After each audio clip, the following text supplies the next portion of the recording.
E um provérbio aí de algum sábio vai dizer que os dias difíceis é para levantar os fortes, é para revelar os fortes. Não é para ficarmos chorando e potencializando a dificuldade dos nossos dias. Seja bem-vindo ao Eu Penso. Se inscreva e compartilhe. Ajude outras vidas a serem abençoadas também. Que vale a pena essa vida que Deus tem para nós. Uma vida abençoada, uma vida transbordante, uma vida com saúde, uma vida onde nós podemos agradecê-lo pelo banquete, pela fartura. Sabe, nós cantamos aqui, olha, eu já saí semeando em lágrimas, mas eu creio, Diogo, que agora chegou o tempo de voltarmos com a nossa colheita, com os feixes, glorificando ao Senhor, uma colheita abundante. Nós vivemos dias difíceis, e um provérbio aí de algum sábio vai dizer que os dias difíceis é para levantar os fortes, é para revelar os fortes. Não é para ficarmos chorando e potencializando a dificuldade dos nossos dias, mas é para evidenciar o tamanho do nosso Deus, que é bem maior do que as nossas dores, é bem maior do que os nossos traumas, é bem maior do que as nossas dificuldades, é bem maior do que as nossas aflições. Ele é bem maior do que os nossos pecados, do que os nossos erros. Então, preste bem atenção. Os dias difíceis é para que você venha se levantar, não na força do seu braço, mas reconhecer a dependência em Deus. Reconhecer o Deus que eu sirvo, Ele é forte, embora eu seja fraco. Ele pode, embora eu não possa. Ele pode tornar o impossível possível. Algo que eu não posso possível, eu vou fazer.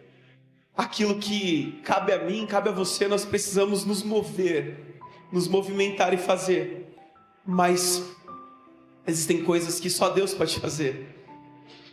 E não deixa as dificuldades desses dias te abalar, te enfraquecer.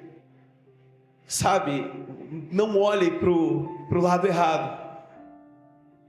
Antigamente, nós vivíamos dificuldade, né? Quantas pessoas levaram anos, talvez foi ter um par de chinelo aos 20 anos de idade. Talvez eram poucas vezes em um ano que você comia um Danone, talvez na sua infância. Eu passei algumas necessidades, não porque minha mãe não lutou, não trabalhou, mas quando eu cheguei em Minas esses dias e minha tia falou assim, olha, nem como o tempo passa, parece aquele menininho que era alimentado com a mamadeira de fubá, né? Eu não lembro, mas essas são as nossas raízes, as nossas marcas, foi isso que nos construiu, foi isso que nos trouxe. E assim, nós vivemos muitos tempos difíceis, de fato. E hoje nós temos carros, obrigado, Beth, uma casa confortável, e se não temos ainda, estamos lutando para ter o máximo de conforto que podemos trazer para dentro dos nossos lares. Nós temos uma comunicação instantânea, nós temos acessibilidade a tantas coisas, mas hoje, o que se tornou difícil não foi mais a conquista das coisas. Se você quer de fato algo que tem um certo preço, você financia, você pega um empréstimo, você dá um jeito, se você quer de fato. Mas hoje o que se tornou difícil foi os relacionamentos, foi os afetos, foi a paciência, foi eu saber escutar e não apenas querer falar. E a gente vive num tempo onde todo mundo quer falar. E o Senhor está querendo falar conosco. E muitas vezes nós não abrimos o acesso para Ele se revelar. Então, meu irmão, Jesus, Ele veio, Ele nos deu acesso para que nós venhamos ter um relacionamento com o Pai. Eu acredito que o que fez Ele soar sangue, que fez Jesus transpirar sangue não foi os cravos, não foi a coroa de espinhos, não foi os açoites, mas pela primeira vez em toda a eternidade, ele ia ser eu apenas, eu e não nós, por absorver o meu e o seu pecado. Deus é santo, santo, santo. Ele disse assim: olha, Deus meu, por que me desamparaste? Com uma angústia, com uma aflição. Ele estava sentindo ali a amargura de ser eu. E é por isso que nós temos aprendido, irmão, que a igreja não é um exército para atacar os soldados, os mesmos soldados. É para nós levantarmos uns aos outros, orarmos e intercedermos uns pelos outros. É o orar e se alegrar com a tua prosperidade. Ô irmão, você não sabe o quanto eu desejo para que você tenha uma casa na praia. Diga amém. Para você ir me convidar. E que for para a gente orar lá. Como eu desejo que você tenha um sítio, irmão, abençoado. Diga amém. Para você convidar para a gente fazer um culto lá. Trazer pessoas. Eu vi um vídeo de uma pessoa entrando na sua casa depois de um dia. E ela falando assim: olha aqui. A casa está exatamente do jeito que eu deixei. O sofá, o travesseiro que eu deixei aqui, não tem louça na pia. Olha, o banheiro está perfeitinho.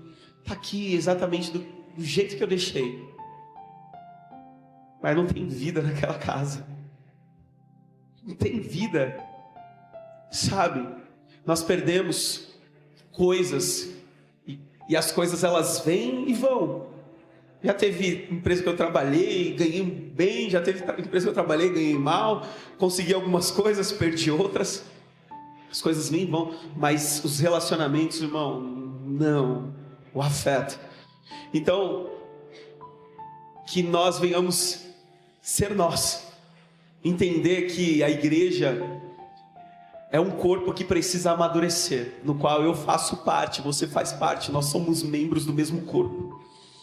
Não é um lugar para frequentar, é uma família de muitos filhos semelhantes a Jesus, que vai executar muito bem o seu papel, que vai ouvir o cabeça que é Cristo.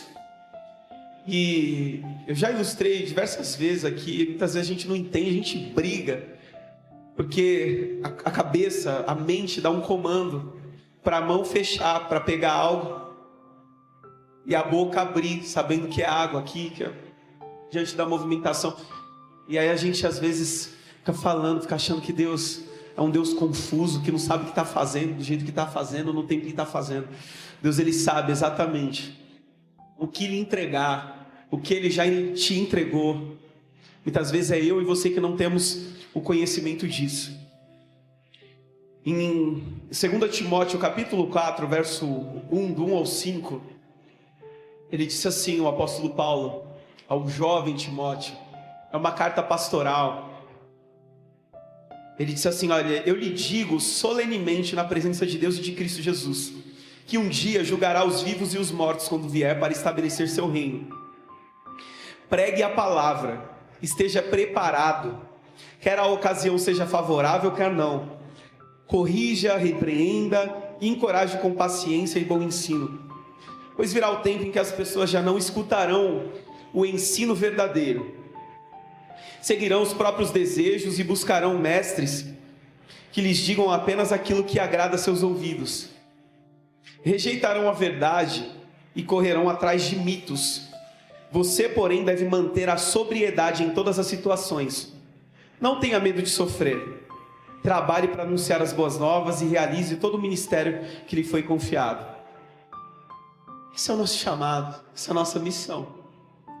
Nós estamos vivendo nesse tempo que as pessoas já não estão escutando o ensino verdadeiro, estão seguindo os próprios desejos e buscando mestres que possam dizer apenas o que eles querem ouvir.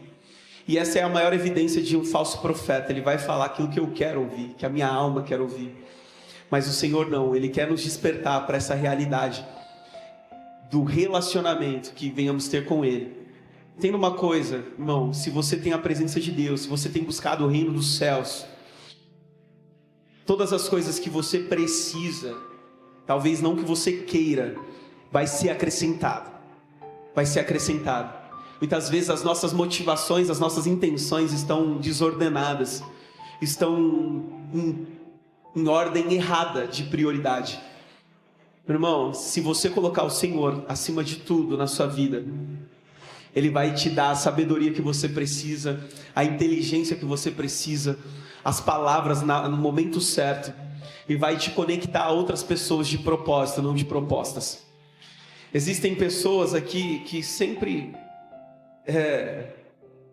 conforme essa palavra, que vão rejeitar a verdade e correr atrás de mitos, sabe? Uma vez chegou um camarada e disse para o pastor: pastor, eu quero ser médico, só que tem um problema, eu não gosto de estudar, eu queria que você orasse por mim. E aí o pastor falou: sério, que incoerência, você quer ser médico, mas não gosta de estudar. Então eu vou orar para que você seja médico, exerça medicina alternativa numa aldeia indígena, através das árvores, das plantas, porque não faz sentido. Existem processos que nós precisamos passar para viver coisas extraordinárias, para viver algo sobrenatural. Aquilo que compete a mim, eu preciso fazer.